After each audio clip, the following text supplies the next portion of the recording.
Hi, I'm Don Farr, the director of the Dedman School of Hospitality, and it gives me great pleasure to be here with an alum of ours, Malaka Hilton. She's the CEO of Admiral Travel International.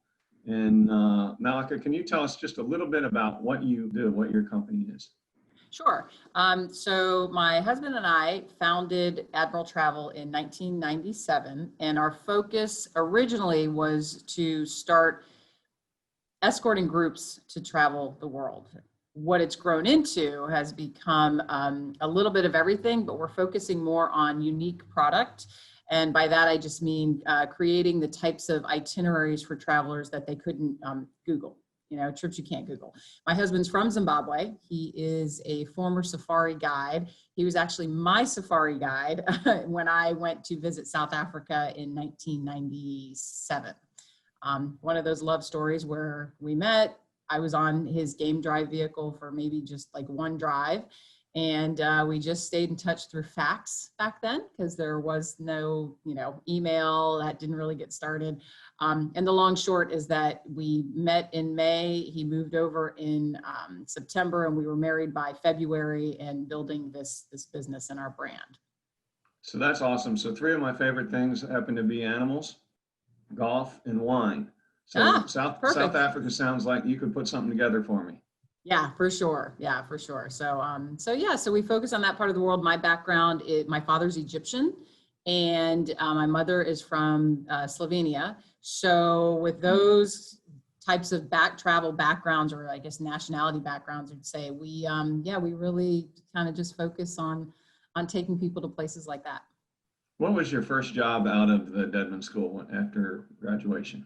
So it's interesting at that time. So I graduated in 1993, and the focus was more on the hotel side as well as the restaurant side. And I was never really wanting to be part of the restaurant side of it all. I worked at a hotel here in Sarasota, and after about 4 months of being in the hotel, I just realized I didn't want to work in the hotel business. Just talking to my dad one day, he said, you've traveled so much. Obviously your degree is in hospitality. Why don't you just start your own travel agency? So of course, not that simple. I worked for a travel agency. So I would say that was like my very first real job that I had a passion for. So I graduated in 93 and started my own business in 1997. So within 4 years. And, being in Sarasota and growing up in Sarasota and my knowing people, that helped obviously start to get the clients to come in the door.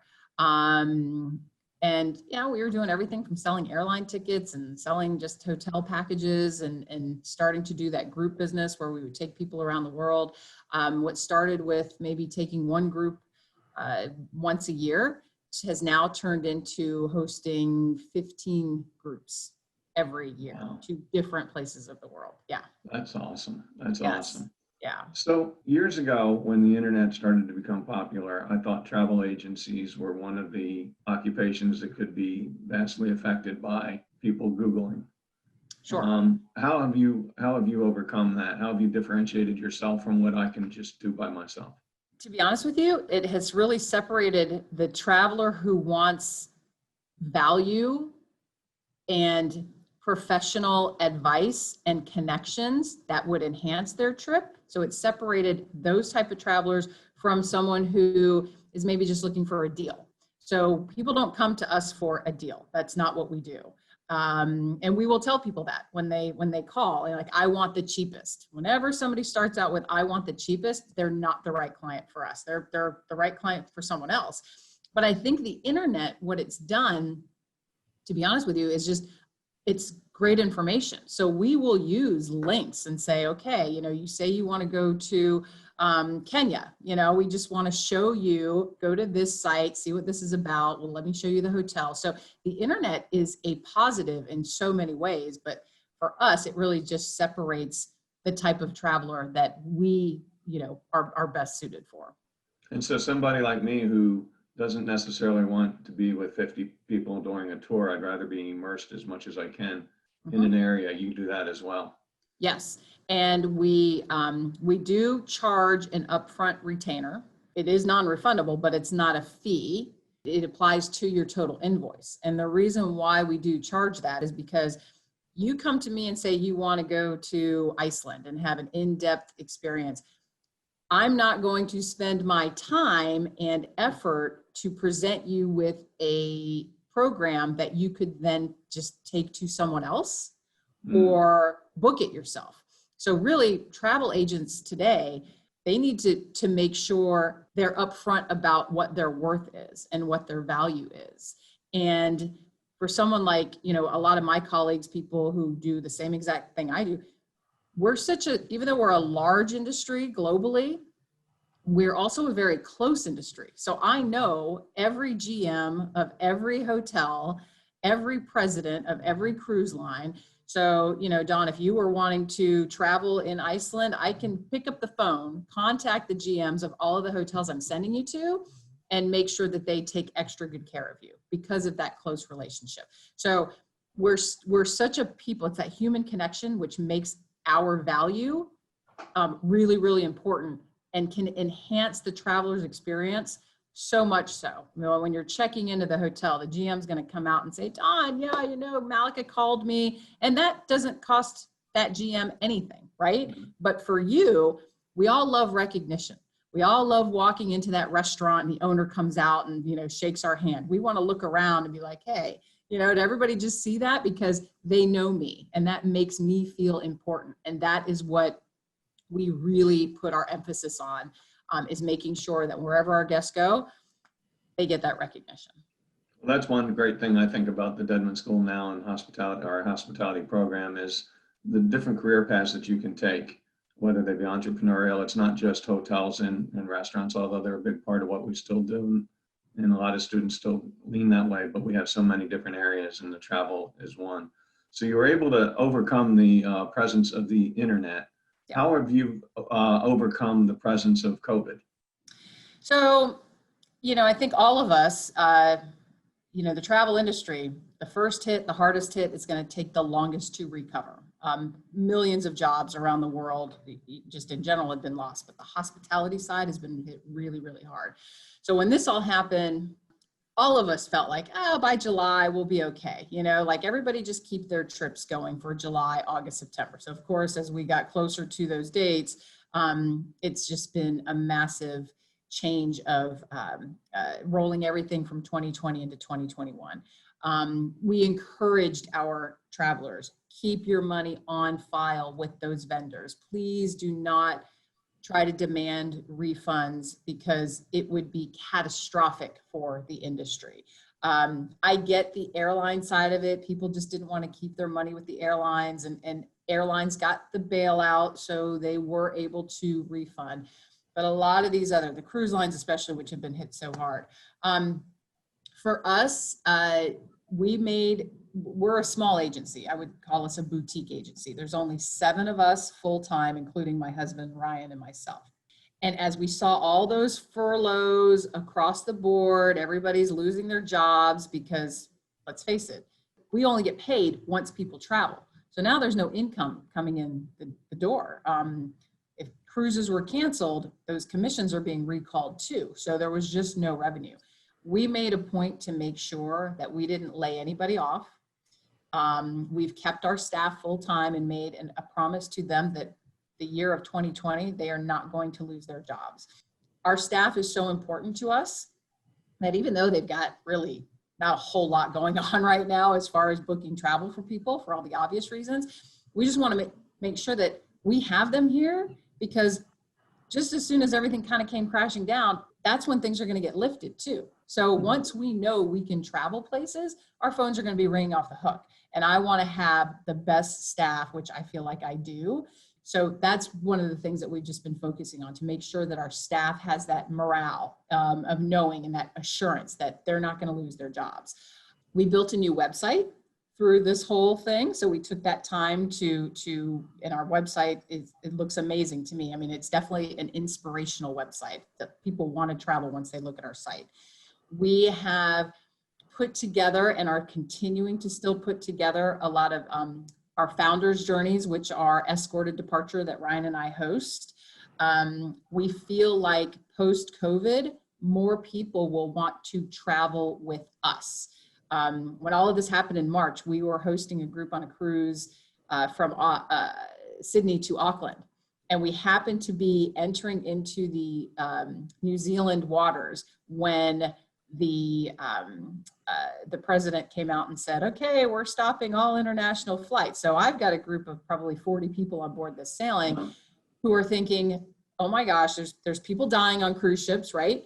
There's no way we're going to be allowed off this cruise ship. So there was that little bit of a panic. And I went so far as to have a chartered aircraft ready, waiting for my group to bring us back into the United States if we needed it, if our country was going to say, sorry, you can't come in because you've been on a cruise ship.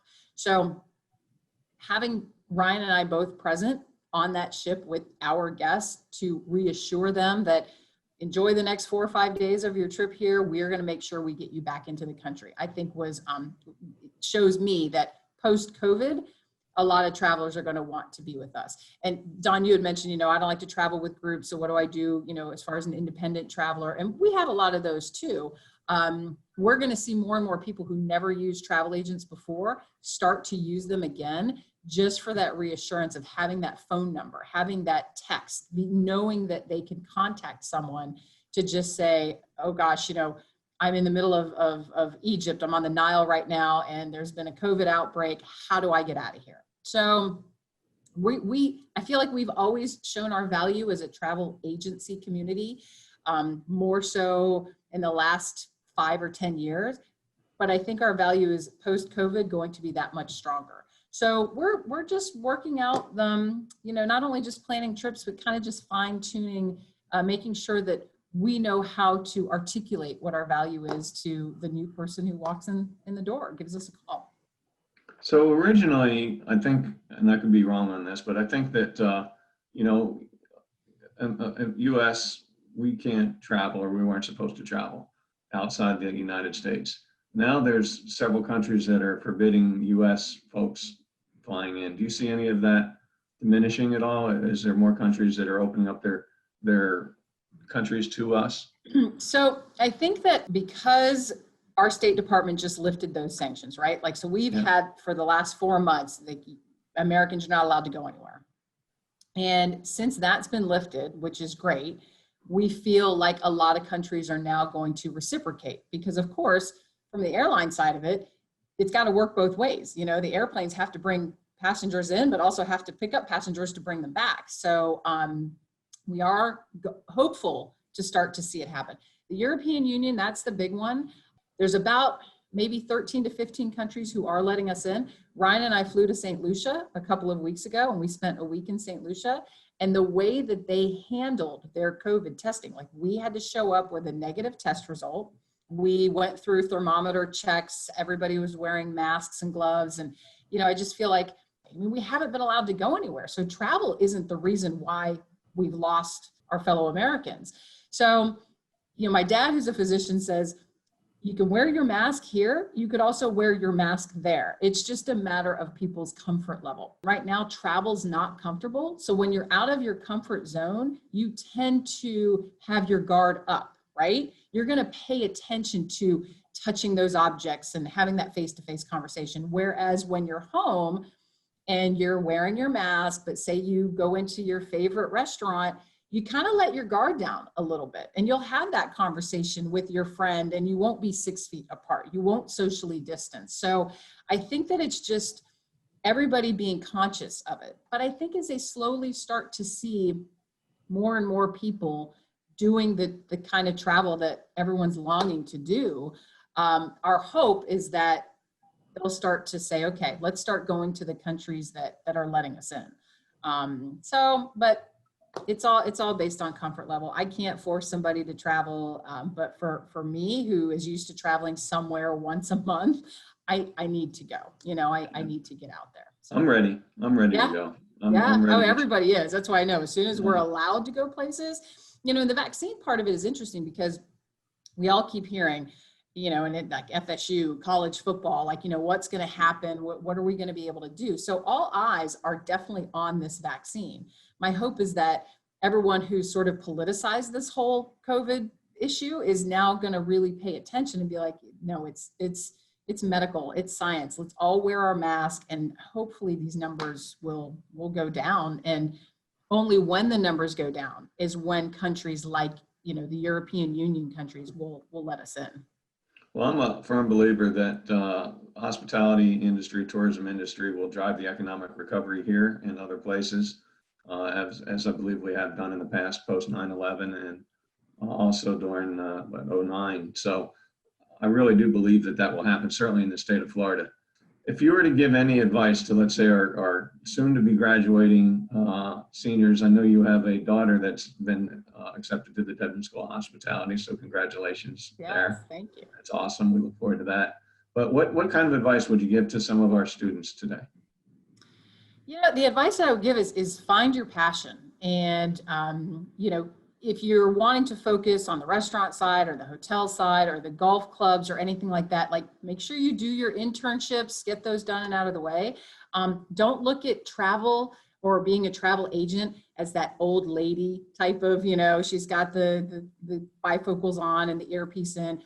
Travel is hip and it's sexy, and it is you could make a lot of money. I think there's a lot of people who feel like they don't want to get into this industry because they can't make enough money.